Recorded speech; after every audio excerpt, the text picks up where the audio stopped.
If you want to become Elon Musk, I'm going to give you 12 brutal steps that you can follow. These are 12 lessons that I learned from the new biography that just came out with Elon Musk. Walter Isaacson, he is known as the best biographer of all time. He just finished the most honest appraisal of Elon Musk's life. This is the best book I read this year. I condensed it down into 12 lessons, and these 12 lessons I'm going to deliver to you in a way where you would do these 12 steps if you wanted to become more like Elon Musk. And I'm going to break down the positives and, of course, the negatives of these 12 steps that you would follow. Some of them not things I would recommend doing. Elon is an animal. I mean, this book almost had me to tears at certain parts of it. And Elon definitely doesn't get this whole thing called life right. And he would be the first to admit that. He's made a ton of sacrifices. So if you wanted to become him, not advised, you would follow these 12 steps. Step number 1 to become Elon Musk is you would fire everyone to solve your problems. Elon Musk, who now owns and, of course, runs Twitter, and now thousands of workers learning they have lost their jobs after being told to check their email. Reports tonight roughly half the company's 7,500 employees now out of work.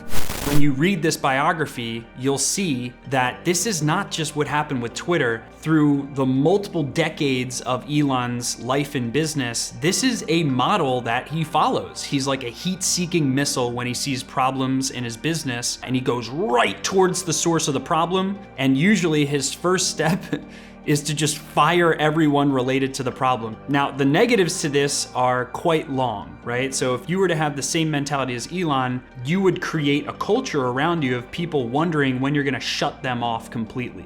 The positives of firing everyone to solve your problems is you show everyone that you are dead serious about change. So if you were to employ this mindset that Elon uses, people would know you are dead serious about your standards, right? And cutting off people in your life can sometimes be the right thing to do. I know for me, when I was in college, there's this dude that was smoking pot every day. We all have a story like this. And when I wanted to start learning success and how to better my life, I had to cut this person out of my life formally. So there definitely was a positive there. So you decide how you're gonna implement step number 1, fire people to solve your problems.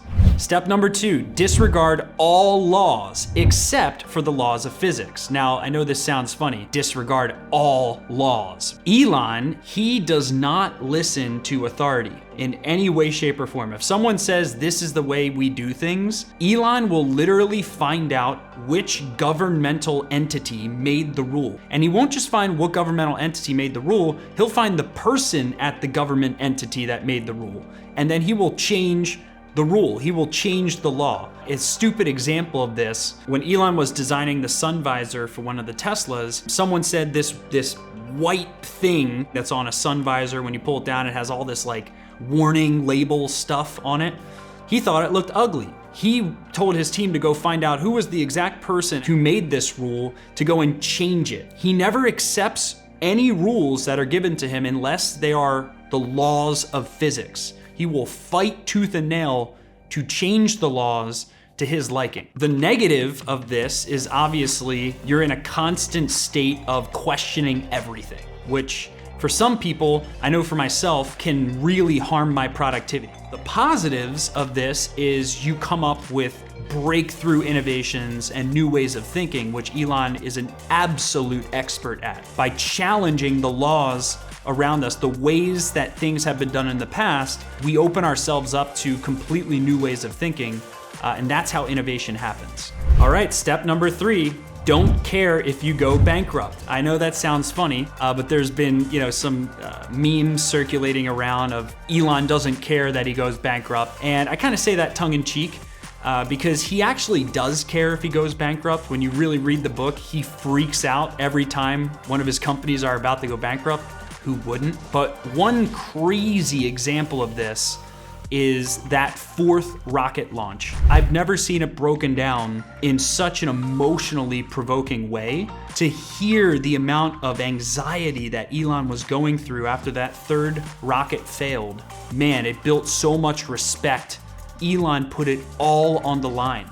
The negatives of this, obviously, is if you don't have the intestinal fortitude, you are going to drive yourself crazy. Elon was throwing up in the middle of the day. He had like constant stomach pain from the stress. The positives is it forces massive action.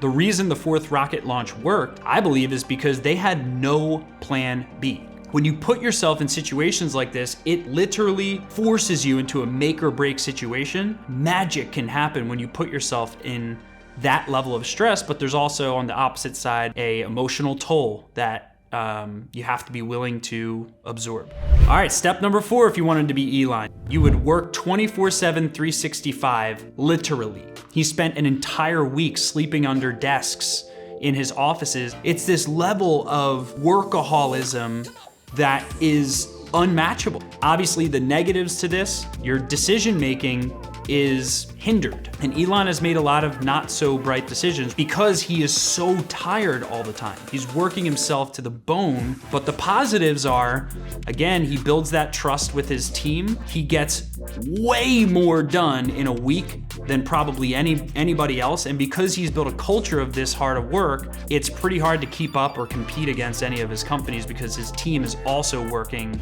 night and day, 24/7, 365. All right, step number 5 to become Elon, put your vision ahead of your family. Yeah, this one hurts, but just based on the facts, Elon is more concerned with his noble missions of colonizing Mars, creating the electric vehicle revolution. He is more in love with the mission that he is attacking than his closest relationship. When things inevitably hit the fan, to not have the love and trust and close bonds with those closest to you, that's a deep feeling of loneliness that I don't think anyone would want. All right, step number 6, blow every problem out of proportion. So every single time a problem pops up, and by the way, there is a ton of problems, Elon catastrophizes, okay? If one little thing happens on the production line of Tesla, Elon will blow the problem completely out of proportion. If we don't fix this problem, Tesla's gonna go bankrupt. We're gonna die. When you blow everything out of proportion, you become kind of like the boy who cried wolf. You put way too much energy into the one thing that you're trying to put out a fire on, rather than having a widespread focus of your priorities. The positives of this is you definitely create motivation for action. You're basically creating advertisements to those around you as to what needs to be solved, and you're being super vocal about it. So therefore, maybe some very important things do get solved faster. All right, number 7, make fast decisions, even if they are wrong.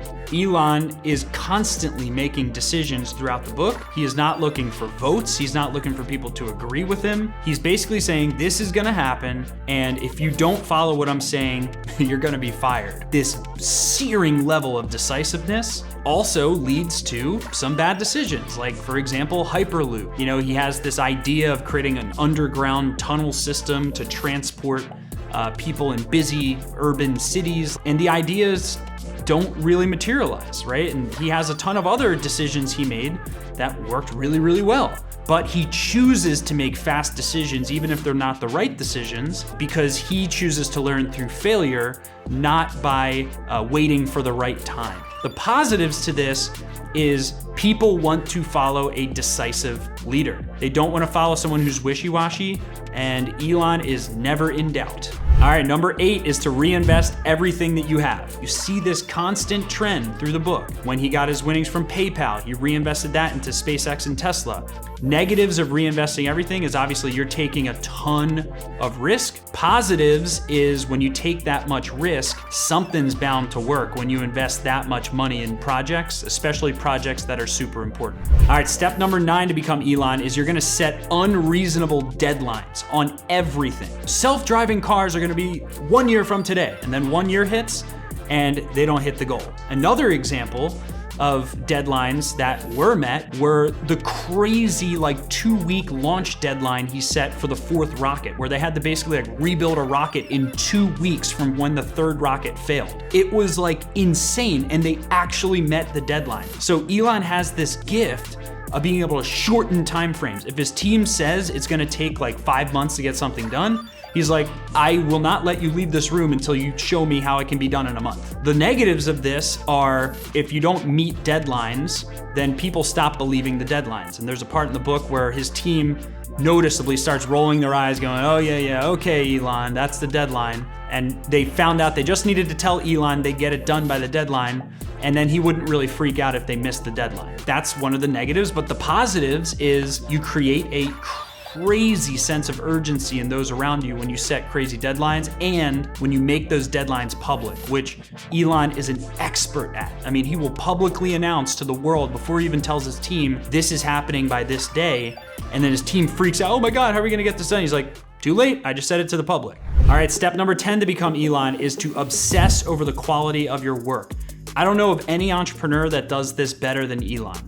He puts 99.9% of his effort towards creating world-class products. The quality of his work is what matters most to him. Creating disruptive products that work, that blow customers' minds, that's his middle name. Now he knows if he creates the best product ever, he knows that's gonna create a ton of advertising for that product. He also knows how to leverage PR and media with his quote unquote product launches or getting involved into the news. I think he's the best in the world at focusing on quality of work. The negatives of this, you can spend too much time, behind the scenes building the perfect product that nobody wants, which, Elon has great product sense. He knows what products the public wants. If you don't have that spidey sense and you go spend 15 years creating the best product that nobody uses, you're gonna waste your time. In addition, the positives here, you create your own marketing by having the best product in the world, and you create extremely valuable companies, just like Elon has when you create a product that nobody else can compete with, like the Tesla, which made Tesla into the most valuable car company in the world, and then SpaceX, which made SpaceX the most valuable commercial space company in the world as well, because they built unique products. All right, number 11. Solve big problems and figure out the rest later. If you wanted to be Elon, you would decide that you are only gonna invest your time in solving the world's biggest problems. And then you're gonna figure out the business model later.